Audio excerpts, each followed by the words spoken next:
Oh, wait a second before you drink that Frappuccino. It might have some bugs in it. Howdy, I'm Royce from Mount Juliet, Tennessee. Let's talk about that.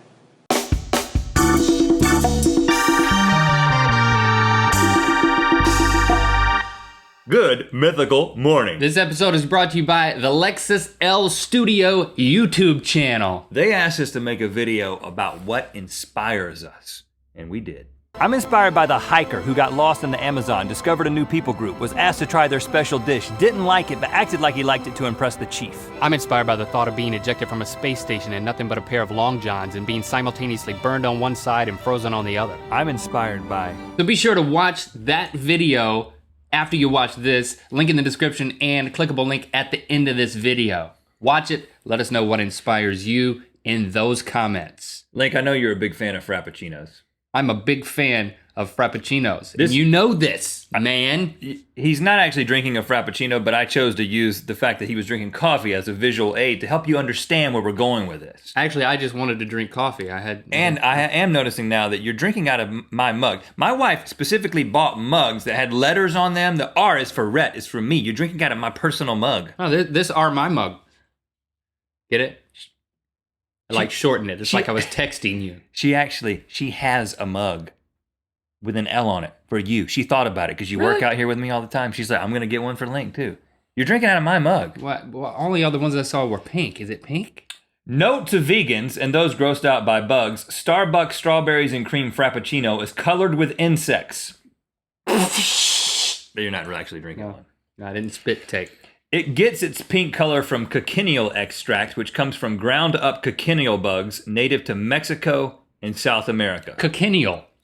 And to think that's what I was going to name my next child. I didn't realize that was also an insect. Yep. The coloring is nothing new. Is your wife pregnant? No. It's been used since the 15th century, and it's present in everything from marinades to cheddar cheese. That's where your cheddar cheese gets that beautiful pink cheddar cheese? I think they mix it with other things. Now, I've never ordered one of these Frappuccinos, but are they saying that it has pink shards on top, like pink sprinkles? No, it's not like and ground those up. shards are It's not ground up insects like sprinkled on top. There's a dye. There's a dye that's has been used since the 15th century, according to this article. It's not and they a get dye it. level. Apparently, these bugs, when you grind them up, somebody discovered one day when they stepped on them, apparently, that it makes like a pink color and it makes a dye. And Starbucks is saying, well, they're kind of defending themselves because they're saying this is an effort to move away from artificial dyes. All you people are complaining about artificial dyes and artificial coloring. So we're going to do something natural. However, we're not going to tell you. Completely insectual. That I think that's... Insectual. Yeah, I don't think that's a word, and you shouldn't try to make it one. Well, I didn't think cochineal was a word either, but you're throwing it around like it's in your vocabulary toolbox. Consists completely of insects is maybe the way to say that. But now the vegans are upset. The vegans right? are upset because they don't want anything to do with animals except for like pets and petting zoos and companions. They don't like eating them. But some vegetarians can eat fish and cochineals, but vegans do not eat either one of those. Vegetarians, that would be when people who only eat pescatarian. fish, what? Correct us in the comments. Listen, we're not judging anybody here. We're just talking about stuff.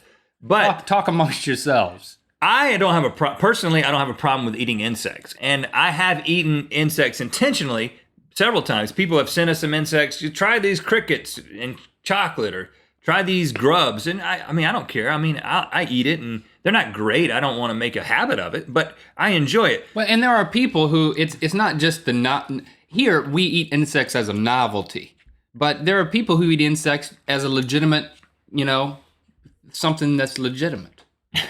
Something that's legitimate. Yeah, in terms of eating it. But what it did make me think of when I read this story and about the consumption of insects was all the times in my life that I have unintentionally eaten insects. Because they say that over the course of a lifetime, the average person eats 8 spiders, right? I thought that was a myth, but when you think about it, the fact that lots of people, especially you, sleep with your mouth open.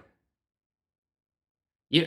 What are you doing knowing how I sleep? We live in separate homes. I don't sleep in your presence. We've traveled together many times, and unfortunately, we have been stuck in a room with one king-size bed at least 7 times in our travels. Yeah. We always request 2 beds. Called a spider trap. But Link rolls all over the place, and then I wake up and his face is right in my face, just waiting for a bug to crawl in. Well, anyway, I know that this happens because back in my house in North Carolina in the South, where there are lots of bugs, out here there's no bugs. We leave the door open, nothing ever comes in except squirrels sometimes. But in North Carolina, my wife and I would be getting ready to go to bed, and we would look up, and in the corners of the house, the bedroom was a finished attic. You know, it didn't look like an attic anymore. But I don't know if it was from Finland. No, it had nothing to do with Finland. But there was a lot of spiders up in the corners, and I would go around, and she would like, I want you to go around and kill the spiders. And I would do this every night. I would go around, and they're really little spiders that you have to really get a good look on, almost clear. I would go around and I would kill all these spiders. Just go up to them and open your mouth. They'll jump right in. One time I killed 25 before we went to bed. But sometimes I wouldn't do that. So I know for a fact that I have consumed more than 8 spiders. But that's not that interesting because you're sleeping. The most interesting time to consume an insect is in mid-conversation with... You know, it's like you're outside and then it just happens. And, you know, when gnat goes in there, and sometimes it gets all the way back in there. Yeah, you spit... That'll kill a conversation pretty quickly. Spit right there. You spend the next 10 minutes trying to get this thing out. Now, not only have I swallowed a bug, as a kid, I had a gnat fly in my ear. That doesn't sound as bad. Was that a pun? No. Because it sounds horrible. Oh, yeah. Because he got in there, and then I noticed like a little, like he's trying to flap out, you know? And he's in my ear canal. He's way in there. This thing lived in my ear canal for a day. And then he stayed in my ear canal dead for 2 more days because it was the 3rd day that he fell out, kind of bloated and just. And this is back in the day. Like nowadays, if a bug flew into my kid's ears, my wife would have him at the pediatrician like 3 seconds later. Or she'd at least dial 911 immediately. Yeah, right. But back in the day, my mom was like, well, he doesn't look like he's going to die. I'm not going to take him to the shake your head. Doctor. It's kind of like swimmer's ear. And she maybe thought I was crazy, but that sucker stayed in there for at least a day. I can top that. Okay. Let's see. Sophomore year in high school, let's see. Is a worm considered an insect? No. Well, then maybe technically I can't top it, but I'll still share the story. I remember we started dissecting things in biology class. Miss Lee's biology class. Miss Lee's class. But, you know, you think you're going to dissect something human. big, something nice, like a cadaver. But and then the first thing we dissected was a worm. You start small. You start little. Simple. They don't want you to cut yourself or mess anything up, or you know, they don't trust cadavers with sophomores in high school. And I remember I said, okay, there's lots of stuff in a worm, as it turns out. And you get to the end, she's like, okay, you can cut it apart and you've taken everything out. And like, okay, and here's the anus of the worm. Okay.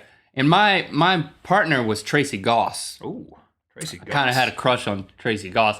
So when we got to that part, and Miss Lee said, and here's the anus of the worm, I turned to Tracy and I said, you dare me to eat the anus? This is my feeble attempt at impressing her.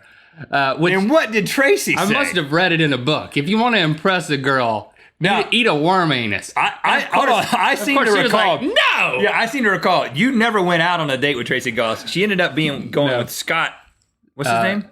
Oh, God. She married him.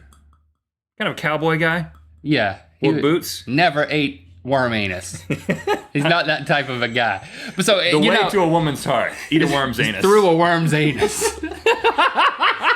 Put that on a t-shirt. Woo! The way to a woman's heart is through a worm's anus. So I cut it off, and it was just like a little pill, and I swallowed it. It wasn't a pill. It was a worm's anus. She never talked to me again. And it was soaked in formaldehyde, which is poisonous. Well, it's just a little bit, though. But why did you think it would be impressive? Aren't you impressed? Yeah, but I'm a dude, and what I'm saying is, if there was like a group of dudes around, and you were like, I'm gonna be the guy who eats the worm's anus, it's like Link ate the worm's anus. I was an awkward sophomore in high school. It was my best effort, man. And it didn't work. Okay, I'm sorry. Have you done it since? I regret it. I've never done it again. But we dissected a rat 2 weeks later, and I severed the tail off, and I kept it in my book bag for the rest of the year. Yeah. In case a gnat flew in my ear, I'd have something to get it out with. A rat tail. Listen to this episode before you end up saying something else that you feel bad about. You can comment below with any time that you've unintentionally or intentionally eaten either a worm's anus or any insect. You're safe here. Let's spin the wheel, see how to end the episode. Make sure that you go over and watch our How We're Inspired, or What Inspires Us. What Inspires Us video, and leave a comment there. Let us know what inspires you. How are we ending this? Link throws a temper tantrum. Well, Link, it was great having you here today. I'm glad you. I don't want to end this episode. I want it to keep going. I'm gonna have to put you in timeout. No, you're not gonna put me in timeout. Listen. Control yourself. Go over there and sit in your desk. Sit at your desk. No. I'm gonna hold my breath until we don't end this episode. See how far that gets you.